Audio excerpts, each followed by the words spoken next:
রবিবারের লাঞ্চটা যদি এইভাবে সাজানো গোছানো হয় তাহলে তো একেবারেই জমে যায় না। এই দেখুন, আজকে একেবারেই জমে গেছে রবিবারের লাঞ্চ। আজকে একটা স্পেশালও দিন, তাই বানিয়েছিলাম। এসেছি গ্রামের বাড়ি, তাই কাঠের উনুনে মাটন তো চাই। তো সকাল সকালই মাটন এসে গেছিলো, তো মাটন বানাচ্ছি কাঠের উনুনে। কাঠের উনুনের রান্নাটাই স্বাদটাই একদম অন্যরকম হয়। এটা গ্যাসে বা প্রেসার কুকারে হতেই পারত, কিন্তু সেই স্বাদ কিন্তু হতো না। তো তাই ভাবলাম যখন বানাচ্ছি, যদিও এখানে একটু সরঞ্জাম নেই আমার ফোন ধরার বা কিছু, তাও ভাবলাম একটু যদি এভাবে ধরিয়ে আপনাদের সঙ্গে শেয়ার করা যায়। তো মশলা কষানো শুরু করে দিয়েছি। আদা পেঁয়াজ কুচি, টমেটো, আদা রসুন বাটা সব কিছু দিয়ে মশলাটা কষিয়ে নিচ্ছি। ভাজা হয়ে গেলে আদা রসুন বাটাটা এবার সাথে একটু গরম মশলা আর পেঁয়াজের বাটা দিয়ে দেবো।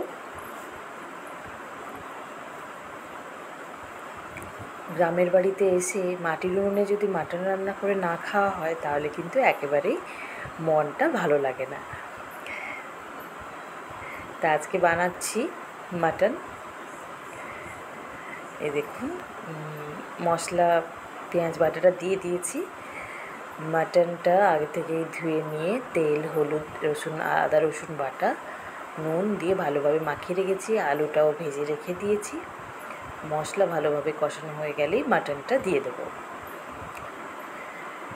দেখুন তেল ছাড়তে শুরু করে দিয়েছে। ভালোভাবে আরেকটু কষিয়ে নেব। কিছুক্ষণ কষিয়ে নেওয়ার পরেই মাটনটা অ্যাড করে দেব।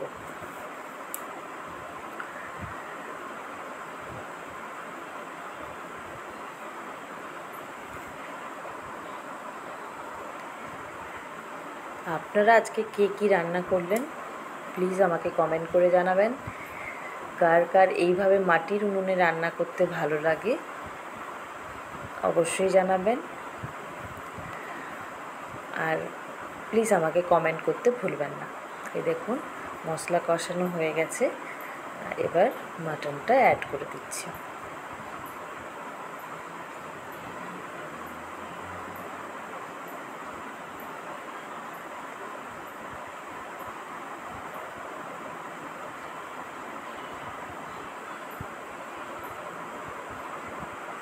কিছুক্ষণ ঢাকা দিয়ে রান্না করব।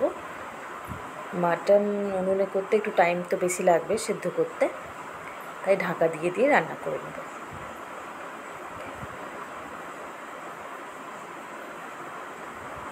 এবার একটু দই ফেটিয়ে রেখেছি, দই দিয়ে দেবো। দইটাও কিন্তু বাড়িতে বানানো। ভালোভাবে ফেটিয়ে নিয়েছি, ফেটিয়ে দিয়ে দিলাম।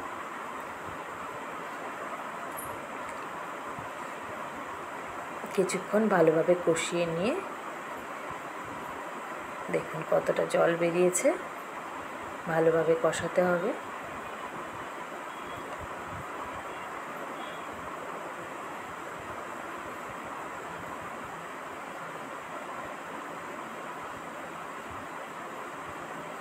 এক হাতে ফোন ধরে এক হাতে কড়াইতে নাড়াতে একটু মুশকিল। মাঝে তো একটু পড়েও যাচ্ছিলো কড়াইটা, মনে হলো আমার।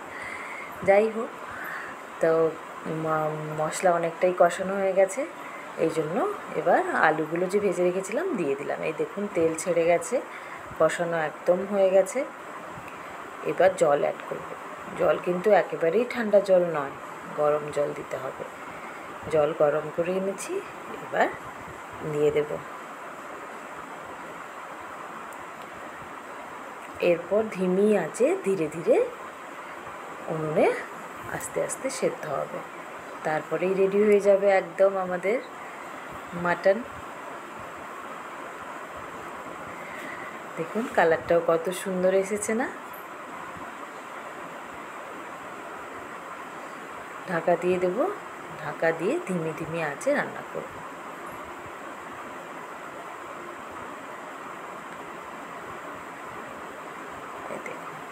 একদম কত সুন্দর রেডি হয়ে গেছে। এবার শুধু গরম গরম পরিবেশন করার পালা। কেমন লাগলো আমার এই অন্য ধরনের একটু ভিডিও জানাবেন সবাই অবশ্যই কমেন্ট করে। ভালো লাগলে প্লিজ লাইক করবেন আর আমার রেসিপিগুলো যদি দেখতে ভালো লাগে তাহলে অবশ্যই আমার চ্যানেলটিকে সাবস্ক্রাইব করবেন।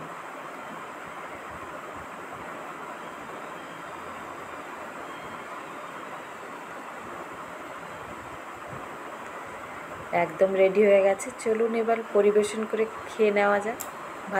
ভালো থাকবেন সবাই, কেমন লাগলো জানাবেন। Thank you.